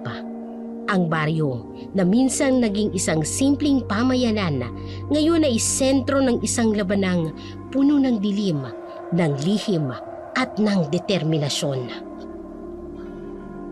Hindi siya pangkaraniwang investigador. Tama ka. Hindi nga ako pangkaraniwan. Paano mo nalaman ang pangalan niya? Marami akong alam. Tulad ng tungkol sa mga dayuhang namamahala sa bodega. Mga aswang, hindi ba? Mga manananggal na nagpapanggap na negosyante. Paano mo nalaman? 20 taong ko nang hinahabol ang mga yan. Si Sanya at si Gomer. Lumilipat lang sila ng lugar kapag napupuno na ng bangkay. Anong meron sa mga bote ng dugo na yon? Para malaman kung gaano sila katanda, kung gaano sila kalakas. Biglang may kaluskos sa labas ng bintana. Ang mga krus sa dingding ay bahagyang gumalaw. Naririnig nila tayo. Nararamdaman nila tayo. Kilala ka nila? Oo. Ako ang pumatay sa kapatid ni Sanya. Sa Mindoro. Kaya siguro sila lumipat dito. Matutulungan mo ba kami? Hindi. Kayo ang tutulong sa akin. Kayo ang gagamitin kong pain. Anong ibig mong sabihin? Simple lang. Gusto nilang kumain. At gagamitin natin yan laban sa kanila. Gagamitin mo kaming pain? Para sa ano? Para matapos ng pangungulekta ko ng dugo ng mga aswang. Biglang may malakas na kalabog sa bubong. Ang mga ilaw ay kumislap. Sino ka ba talaga? Ang tanong, ano ba talaga ako? Sa labas, isang malakas na hagikik ang umaalingaw-ngaw. Ang mga bote ng dugo sa mesa ay kumikislap sa liwanag ng kandila. Lahat ay napatingin kay Donna, nangumiti at ipinakita ang mga matutulis niyang ngipin. Sa silid na puno ng tensyon ay nabalot ng bigla ang katahimikan. Matapos ang nakagigimbal na revelasyon ni Donna, ang hagikgik mula sa labas ay tila isang mapanuksong hamon habang ang liwanag ng kandila ay kumikislap sa mga bote ng dugo na nakalatag sa mesa. Ang tanong ni Dalisay ay nananatiling nakabitin sa hangin, ngunit ang sagot ni Donna, kasabay ng pagngisi at paglantad ng kanyang matutulis na ngipin, ay sapat na upang lamunin ng takot ang buong silid. Sa gitna ng kaguluhan, ang kanyang mga matay kumikislap ng pula sa dilim. Animoy apoy na nagbabaga sa ilalim ng anino. Ang silid ay tahimik na bumalik sa normal matapos ang nakakakilabot na pagbubunyag ni Donna. Ngunit ang tensyon ay nananatiling makapal, tulad ng malamig na hangin na pumapasok sa loob. Ang mga kandila sa mesa ay patuloy na kumikislap. Ang kanilang liwanag ay sumasayaw sa mga bote ng dugo at anumang dokumentong nakalatag. Ang mga mata ng lahat ay nakatuon kay Donna. Ngunit tila hindi niya alintana ang bigat ng kanilang mga tingin. Sa halip, ang kanyang ngiti ay nagbigay diin sa kanyang sinasabi. Hindi siya pangkaraniwan at hindi siya naging anino ng kasaysayan ng mga halimaw na kanilang hinaharap. Sa labas, ang hagikgik ni Sanya at Gomer ay muling umalingaw-ngaw, kasabay ng malamig na hangin na tila humuhudyat ng paparating na kaguluhan. Ang baryo na dati tahimik at puno ng sigla, ngayon ay nalukob ng dilim at takot. Ngunit sa kabila ng anino ng panganib, ang tapang sa puso ng mga residente ay unti-unting sumisibol, parang apoy na tahimik, ngunit handang magliyab anumang oras. Sa gitna ng bukid, habang ang araw ay papalubog, si Donna at Kado ay tahimik na naglalakad sa gitna ng mga pananim. Ang kanilang mga anino ay humahaba sa liwanag ng dapit hapon at ang bawat hakbang ay puno ng bigata ng kanilang pinapasan. Ang hangin ay malamig at tahimik, ngunit ang paligid ay tila nagbabanta. Puno ng mga lihim na naghihintay lamang ng tamang oras upang magpakita. Sa ilalim ng isang malaking puno, tumigil si Donna. Dahan-dahan niyang binuksan ang kanyang leather bag at inilabas ang isang lumang libro at mga litrato. Ang libro na puno ng mga sulat kamay ng mga lumang dokumento ay nagpapakita ng kasaysayan ng mga aswang, mga larawan ng bangkay, mga misteryosong simbolo at mga kwento ng pagkatay sa gabi. Ang bawat pahina ay puno ng madilim na kwento. At ang bigat nito ay tila ramdam ni Cardo ang kanyang mga kamay nang hawakan nito. Habang binubuksan ni Don ang libro, ipinakita niya kay Cardo ang litrato ng isang batang babae sa harap ng lumang bahay na ngayon ay bodega ng baryo. Si Sanya, bulong ni Cardo. Habang tinitingnan ng imahe, ang litrato ay nagdala ng mas maraming tanong kaysa sagot. Sa bawat detalye ng nakaraan na lumitaw, ang kasalukuyan ay tila lalo lamang nabalot ng misteryo. Ang bawat hangin ay humahaplos ng mas malamig at ang mga dahon ng puno sa kanilang likuran ay gumagalaw na parang humihikbi habang ang araw ay tuluyan ng naglaho sa likod ng bundok. Ang mukha ni Donna ay nabalot ng anino. Sa dilim, ang kanyang mga mata ay biglang kumislap ng pula. Nagbigay diin sa kanyang tunay na kalikasan. Isang nilalang na hindi ganap na tao, ngunit hindi rin ganap na halimaw.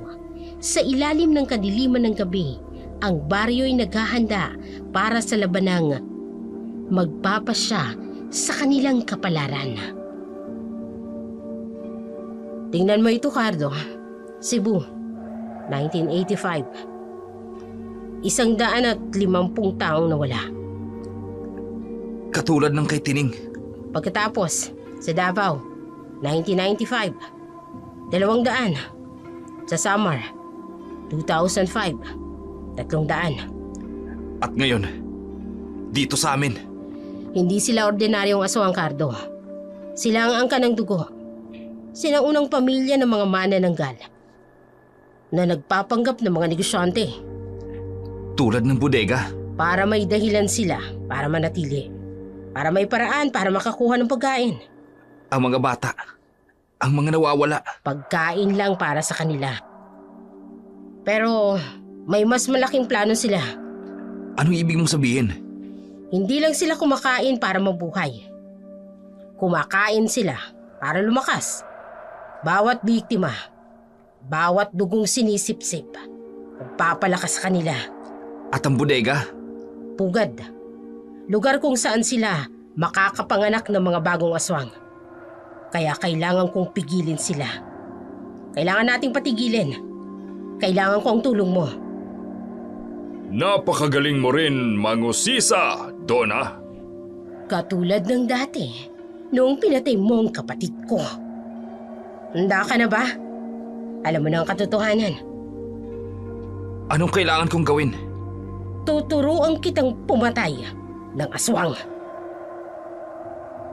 Sa likod ng lumang simbahan, habang ang mga anino ay humahaba sa pagbaba ng araw, si Dalisay ay nakatago sa likod ng malaking puno ng akasya. Sa kanyang kinatatayuan, malinaw niyang nakikita sina Cardo at Donna na nagkukumpulan sa paanan ng kampanaryo.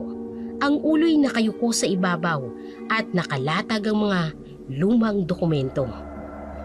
Kinagabihan, sa loob ng bahay kubo, ang gasera ay mahinang liwanag habang si Cardo at Dalisay ay magkaharap sa hapag.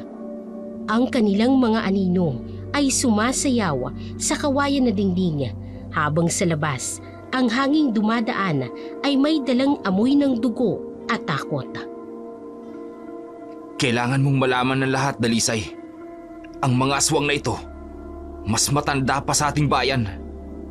Katulad ng nakikita ko sa aking mga pangitain. biglang may malakas na kalabog sa bintana. Si Donna ay nakatayo roon, duguan ng muka at braso. Papasukin niyo ako! Padali kayo! Dalisay, buksan mo bintana! Binuksan ni Kato ang bintana. Si Donna ay bumagsak sa loob, may malalim na sugat sa balikat. Diyos ko, ano nangyari? Dalawa sila. Hindi lang sina Sanya at Gomer. May iba pa. Sa labas, may malakas na hagikgik at pagaspas ng pakpak. Donna! Lumabas ka na! Wala na tayong oras. Sa harap ni Cardo at Dalisay, nagsimulang magbago ang anyo ni Donna. Ang kanyang mga mata ay naging pilak at mula sa kanyang coat, naglabas siya ng isang baril na may pulang dekorasyon. Nakikita ko ang inyong tunay na anyo.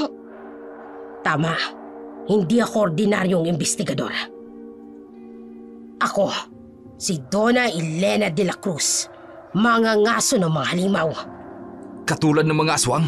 Hindi lang aswang, lahat ng nilalang na kumakain ng tao, lahat na nagtatago sa dilim. Biglang nabasag ang bintana. Isang malaking kamay na may mahabang kuko ang sumubok na humawa kay Dalisay. Mga ngaso, katulad ng pumatay sa aking ina! At katulad ng papatay sa inyong lahat! Pumutok ang baril. May kumikinang napilak na bala. Sa labas, may narinig na malakas na sigaw dahil sa sakit. Mga bala ng pilak! Binindisyonan ng dugo ng mga banal. Kaya pala kinukuha mo ang dugo mula sa mga bangkay. Para malaman kung nasan sila. Para matunton ang kanilang pugat. May kumatok sa bubong. Maraming aninong gumagalaw sa labas. May nakikita ako. Marami sila. Oras na para lumaban. Handa ka na ba? Para sa ating baryo. Para sa lahat ng nawala. Ang malakas na ulan ay walang tigil sa pagbagsak. Bumabagsak ang malalakas sa bubong ng bahay kubo at lumilika ng tunog na parang tahimik na orkestra ng digmaan. Sa labas, ang langit ay binabalot ng makapal na ulap habang ang kidlat ay sumisilip, nagdadala ng panandaliang liwanag sa dilima ng kapaligiran. Ang bawat dagundong ng kulog ay tila alingaw-ngaw ng nalalapit na laban, isang babala ng paparating na karahasan. Sa loob ng bahay kubo, si Kado, Dalisay at Donna ay nakapaligid sa isang lumang mesa. Sa ibabaw nito'y nakalatag ang isang sinaunang libro ng mga pahina at naninilaw na. Gawa ito sa balat ng hayop. Ang hangin sa loob ng kubo ay kasing bigat ng ulap sa labas, puno ng tensyon at pangamba. Sa bawat paggalaw ni Donna, habang binubuklat ang libro, ang malamlam na liwanag mula sa lampara at ang biglang pagsiklab ng kidlata ay nagbibigay ng dramatikong anino sa bawat sulok ng maliit na silid. Ang mga larawan sa mga pahina ng libro ay nakakakilabot. Mga imahe ng halimaw, may matutulis na ngipin, mga ritual na ginagamitan ng dugo, mga simbolo ng sinaunang kasamaan. Ang bawat pahina ay tila sumisigaw ng babala mula sa nakaraan. Isang paalala ng kasamaan na matagal nang nananahan sa anino ng mundong kanilang ginagalawan. Sa bawat tunog mula sa labas, ang hagikgik, ang pagaspas ng mga pakpaka at ang biglaang paggalaw ng dilima ay nagpaparamdam ng presensya ng mga nilalang na nagtatago sa gabi. Ang mga aswang ay naghihintay, nagmamasid at umiikot sa paligid ng kubo, uhaw sa dugo at puno ng paghihiganti. Sa bawat anino na gumagalaw sa labas, ang kanilang presensya ay nagiging mas malapit, mas nakakapangilabot. Ngunit sa kabila ng takot, ang tatlo sa loob ng kubo ay nananatiling matatag. Ang kanilang mga sandata ay nakahanda. Ang kanilang mga mata ay nag-aapoy sa determinasyon. Ang kubo ay tila naging maliit na kuta ng liwanag sa gitna ng napakadilim na gabi. Ang ulan ay patuloy na bumabagsak, ngunit hindi ito naapula ang apoy ng kanilang tapang. Sa labas ang mga aswang ay tahimik na naghihintay. Ang kanilang pagkauhaw sa dugo ay nagiging mas matindi sa bawat saglit na lumilipas. Ngunit sa loob ng kubo, ang mga naghihintay na mandirigma ay handa na. Ang labanan ay nalalapit na. At sa pagitan ng ulan, kidlat at dilim, ang baryo ay magiging saksi sa isang digmaang magpapasya ng kapalaran ng lahat. Hindi lang simpleng pagpatay ang ginagawa nila. Mas may madilim na layunin. Ang mga pusong nawawala, ang mga batang pinapatay. Kailangan nila ng 100 puso. 100 puso na may dugong dumadaloy pa. Isang malakas na kidlat ang kumidlata. Nagpalitaw ng mga anino sa dingding. Para saan? Para sa kanya. Sa hari ng mga aswang. Si Raham ang kukulam. Nakikita ko sa aking isipan. Isang napakalaking nilalang. Natutulog sa ilalim ng lupa. Tama. Dito sa inyong lupain siya nakabaon. Kaya dito sila pumunta. May kaluskos sa bubong at ang ulan ay mas lalong lumalakas. Malapit na. Malapit na siyang magising! 80 puso na! 20 na lang! Kaya pala nadaragdagan ng mga nawawala. Nagmamadali sila. Ang aking mga pangitain, lagi may pulang buwan. Sa susunod na pulang buwan, doon nila balak gawin ang ritual. Kapag nagising si Raha, Anong mangyayari? dilim. Walang katapusang dilim. Lahat ng tao sa lupain, magiging pagkain. Biglang may malakas na kalabog. Ang pinto ay lumipad palabas. Hindi niyo kami mapipigilan! Ang aming hari! Ang aming Panginoon! Hindi ko hahayaang mangyari yun! 2 araw na lang bago ang pulang buwan. 2 araw para pigilan sila. Ang pinto ng bahay kubo ay lumipad palabas. Sinasabayan ng malakas na kalabog na gumulantang sa lahat. Sa pintuan, nakatayo sina Sanya at Gomer. Basang-basa ng ulan, ngunit hindi nila alintana ang lamig. Ang kanilang mga mata ay kumikislap sa dilim, puno ng panghamon at panunuya. At ang hagikik ni Sanya ay umaalingaw-ngaw habang si Gomer ay nagbibigay ng mas nakatatakot na ngisi. Sa loob ng kubo, si Cardo'y mahigpit na hinahawakan ng baril na ibinigay ni Donna. Ang kanyang mga mata ay nagbabaga ng galit at ng determinasyon. Si Dalisay, nakatayo sa likod niya, ay hindi maitagong panginginig habang humahawak sa kamay ni Cardo. Si Donna naman, nakatutok ang baril at ang bawat galaw ay puno ng kumpiyansa. Sa kabila ng tensyon, ang bawat isa sa kanila, alam ang mga oras ay nauubos na. 2 araw bago ang pulang buwan. Sa labas, ang kidlat ay panakanakang nagpapaliwanag sa paligid, nagdadagdag ng dramatikong tagpo. Ang mga anino ni Sanya at Gomer ay sumasayaw sa liwanag, parang nag-aabang ng tamang pagkakataon. Ang kanilang presensya ay nagdadala ng mabigat na aura ng kamatayan at ng lagim. Sa kabilang dako, sa pinakadulo ng baryo, nakatago sa lilim na matatandang puno ng balete, naroroon ang bahay ni Mang Igme. Ang kubo ay parang galing sa ibang panahon. Ang bawat sulok nito ay puno ng mga nakasabit na tuyong dahon, mga buto ng hayop at mga orasyon na isinulat sa mga pirasong papel at may tela ng mga sinaunang alpabeto. Ang amoy ng insenso at halamang gamot ay mabigat sa hangin, parang isang harang na tumutulak sa masasamang espiritu. Si Mang Igme, ang kilalang albularyo sa baryo, ay naupo sa isang bangko habang tahimik na binabasa ang isang aklat ng dasal. Ang kanyang mga mata ay lumang-luma na, ngunit puno ng karunungan. Alam niyang ang kaguluhan sa baryo ay hindi isang pangkaraniwang takot. Ito'y isang mas malalim na laban. Laban sa kasamaan na mas matanda pa sa kanya. Habang ang ulan ay patuloy sa pagbuhos, nagniningas ang apoy sa kanyang insenso.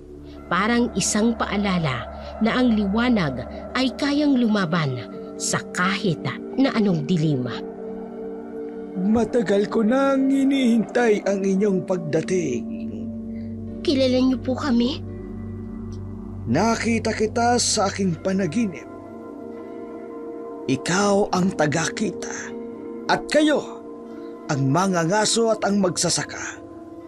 Anong alam niyo tungkol sa mag-asawa? Tumayo si Mang Igme, lumapit sa isang lumang baol. Binuksan niya ito at naglabas ng isang lumang balat ng kahoy na may nakaukit na larawan.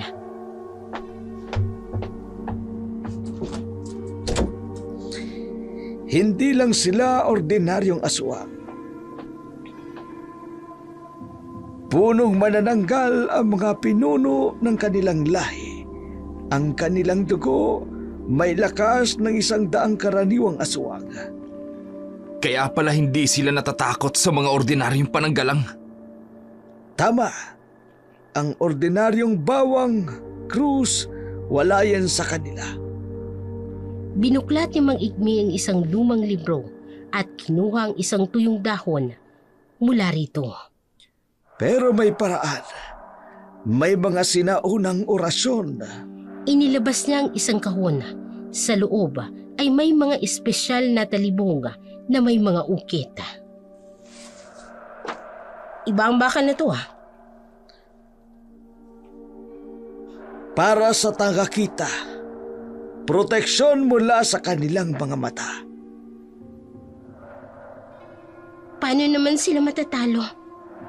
May orasyon, pero may kapalit. May kailangang isuko. Ano? Dugo ng isang tagakita at ang buhay ng isang mangangaso. Nagkatinginan sina Dalisay at Donna. Hindi pwede! Walang ibang paraan. Ang lakas nila ay nagmumula sa kadiliman. Ang katumbas ay dapat mula sa liwanag. Handa ako. At ako rin. Nagsimulang magdasal si Mang Igme habang ang kanyang boses ay umaalingaw-ngaw sa loob ng kubo. 2 gabi bago ang pulang buwan. 3 gabi para maghanda kayo bago dumating ang 2 gabi bago ang pulang buwan. Iniabot niya sa kanila ang mga sandata at ang mga papel na may mga orasyon. Tandaan ninyo, ang tunay na lakas ay nasa pagkakaisa ng dugo, pananampalataya at sakripisyo. 3 taong nakatayo, hawak ang kanilang mga sandata, habang si Mang Igme ay patuloy sa pagdarasal sa liwanag ng mga kandila. Sa gitna ng dilim, 4 na aninong gumagalaw sa paligid ng bodega. Ang kanilang mga galaw ay tahimik at mabilis habang naglalatag ng mga banal na bagay sa lupa. Sa kalangitan, ang ulap ay unti-unting tinatakpan ng buwan na tila tumutulong sa kanilang mga kilos. Si Cardo, naglalagay ng mga krus sa lupa, habang si Dalisay ay naglalagay ng mga espesyal na dahon. Si Donna naman, abala sa paghahanda ng mga baril, habang si Mang Igme ay bumubulong ng mga dasal. Nararamdaman ko sila. Nasa loob pa rin. Maghintay na lang tayo. Lalabas din sila. Kaaway naming lahat sa dilim ng nanganganib sa aming dasal. Kayo'y mabibihag. Ang batang kambing ay nagsimulang umiyak at ang amoy ng bawang ay kumalat sa hangin. Hindi kaya masyadong halata? Hindi. Gutom na sila. Hindi nila mapipigilan ang sarili nila. May paparating.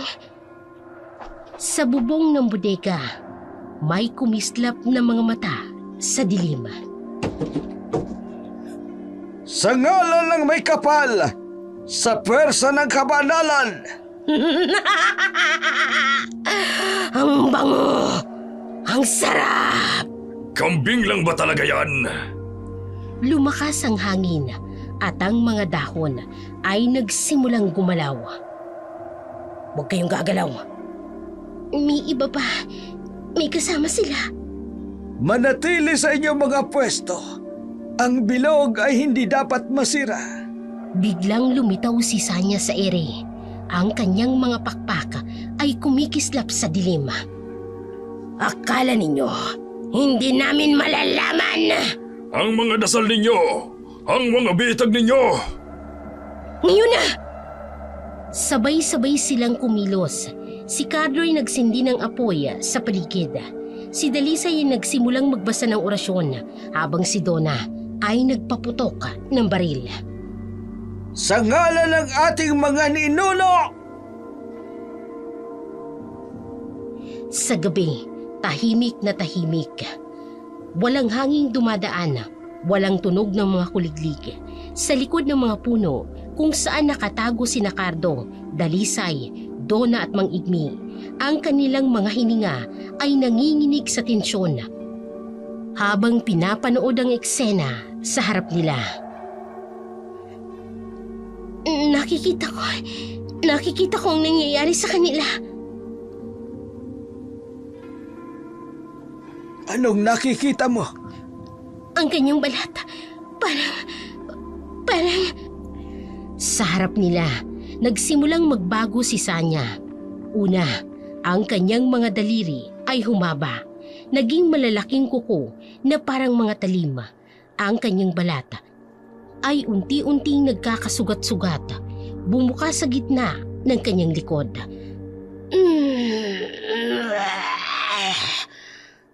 Ang sarap ng amoy! Mula sa kanyang likod, lumabas ang isang malaking pakpak na parang sa paniki.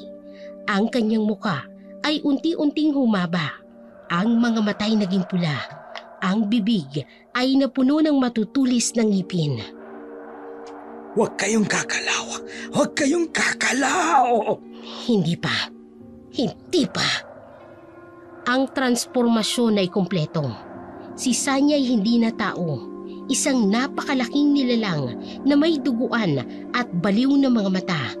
Ang mga pakpak ay umaabot ng ilang metro at ang isang bibig na puno ng mga ngiping parang matatalim. Mainit pang dugo.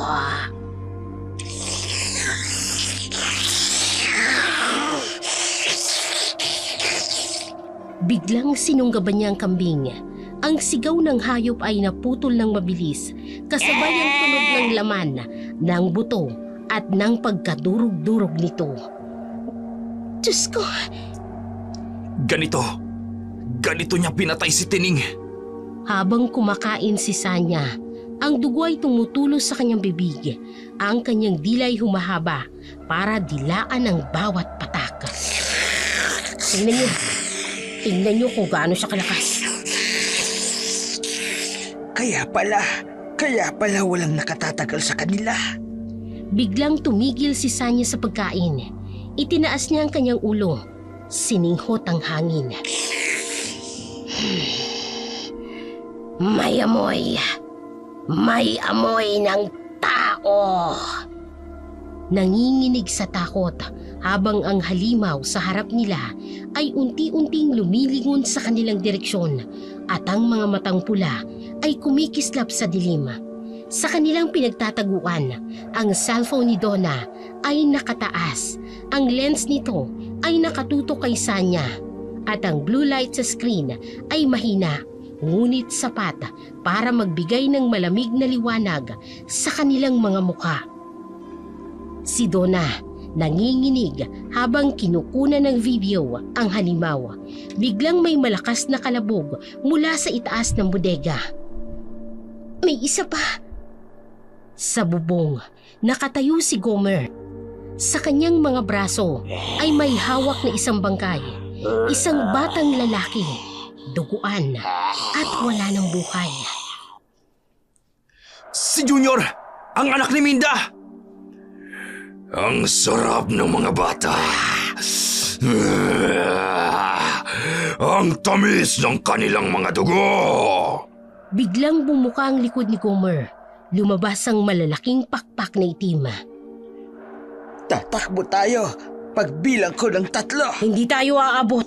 Nakita ko kayo! Ang halimaw ay lumipad patungo sa kanila. Ang mga mata ay pulang-pula at ang mga kuko ay nakahanda.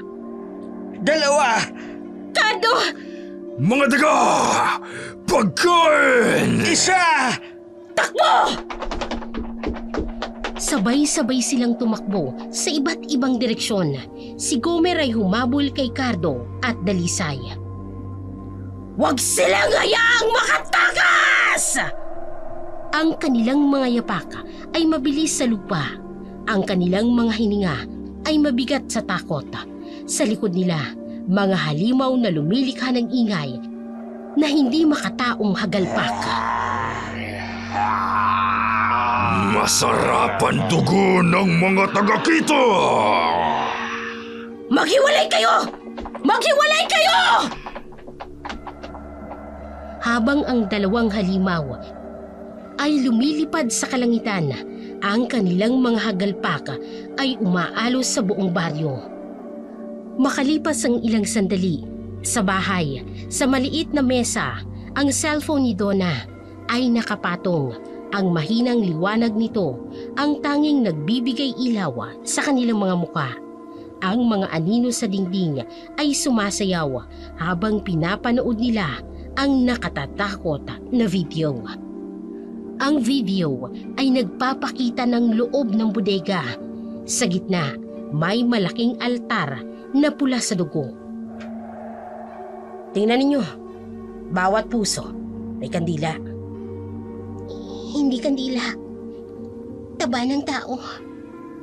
Oo, ginamit nila ang taba ng tao para sa kanilang ritual. Sa video, makikita sina Sanya at Gomer na nakasuot ng itim na balabal, nagsasagawa ng ritual sa harap ng altar. Anong mga bagay na nakalagay sa altar?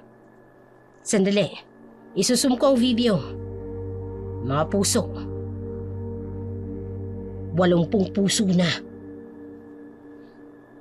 Rahamang kukulam, ang aming Panginoon, tanggapin mo ang pusong ito.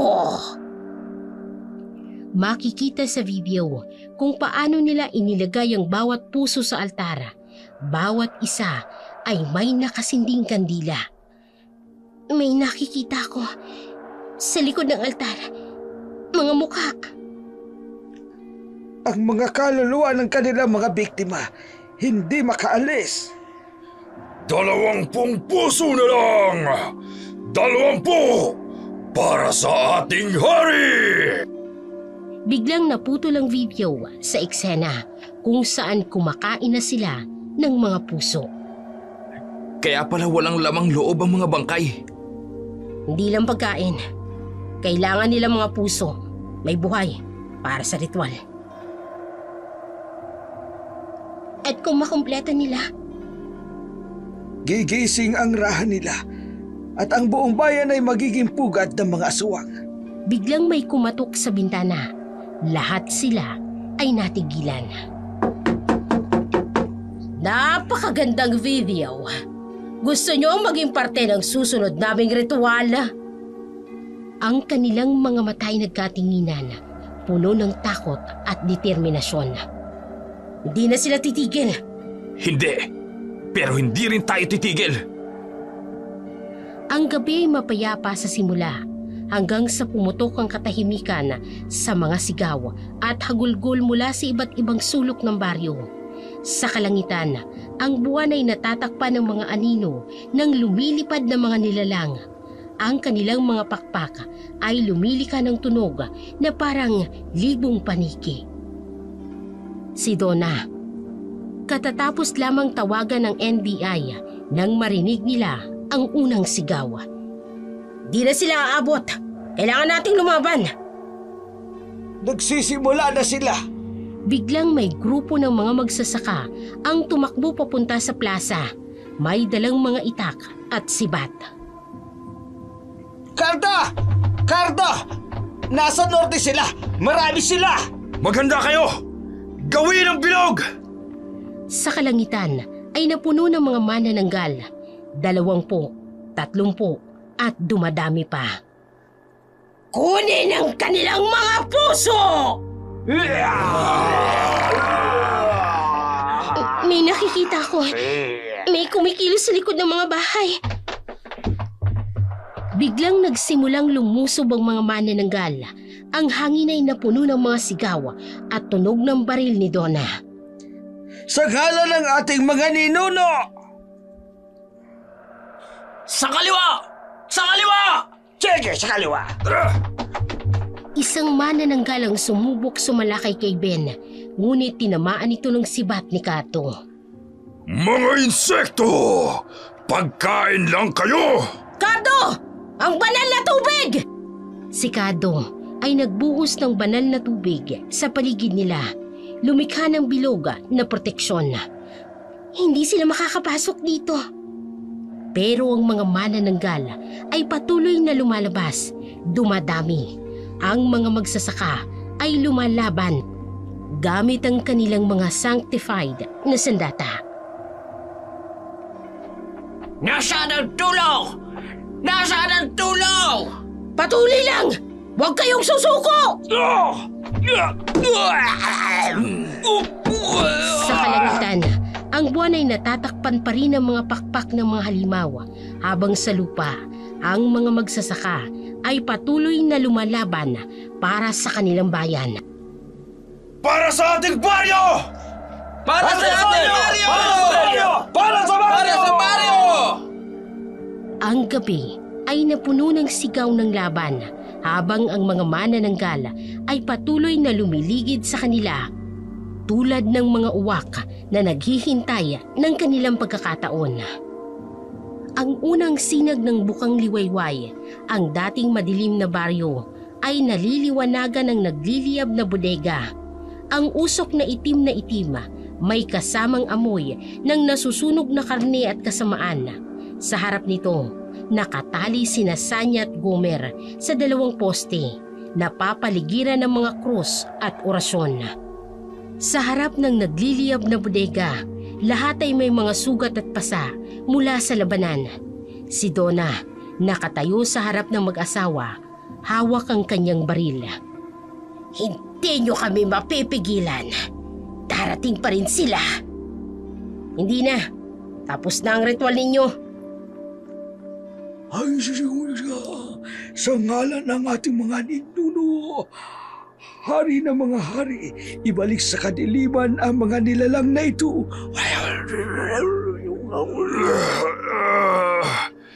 Ang aming hari, ang aming Panginoon. Wala nang haring gigising. Tapos na ang pagpatay ninyo. Si Delisay lumabas mula sa nasusunog na bodega. May hawak na lumang kahon. Nahanap ko lahat ng puso, lahat ng ninakaw nila. Kailangan nating ilibing ang mga ito ng maayos para makauwi na ang kanilang mga kaluluwa. Ang araw ay unti-unting sumikat at ang mga manananggal ay nagsimulang manghina. Oras na! Hindi maaari! Si Donna ay naglabas ng gintong bala. Inilagay ito sa kanyang baril. Para sa lahat ng pinatay ninyo!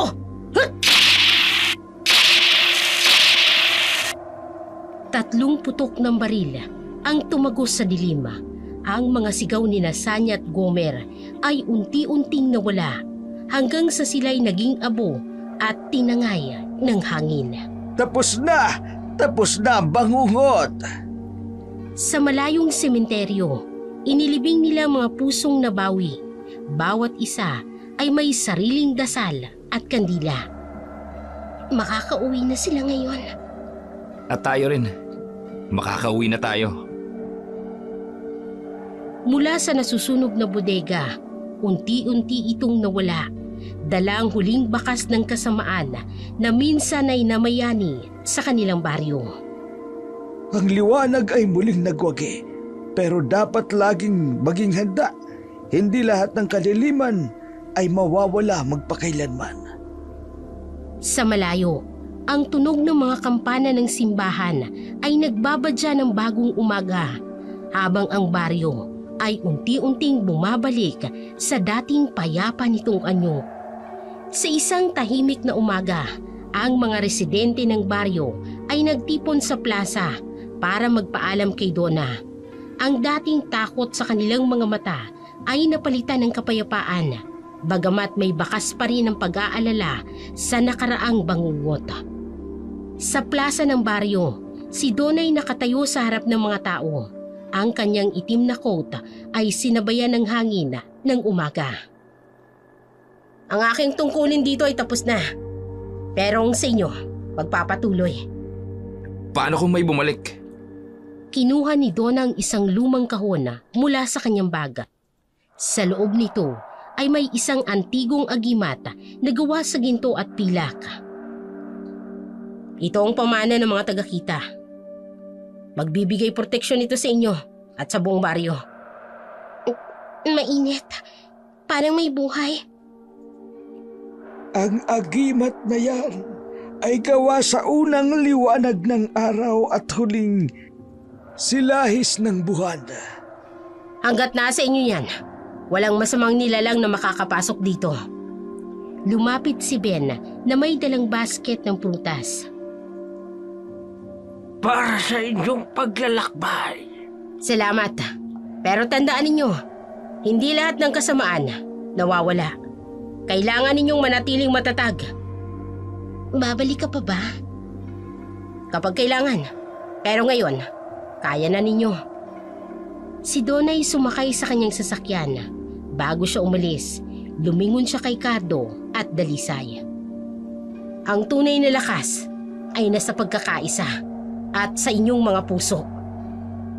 Ang sasakyan ay unti-unting nawala sa daan habang ang mga residente ay nananatiling nakatayo at pinapanood siyang umalis.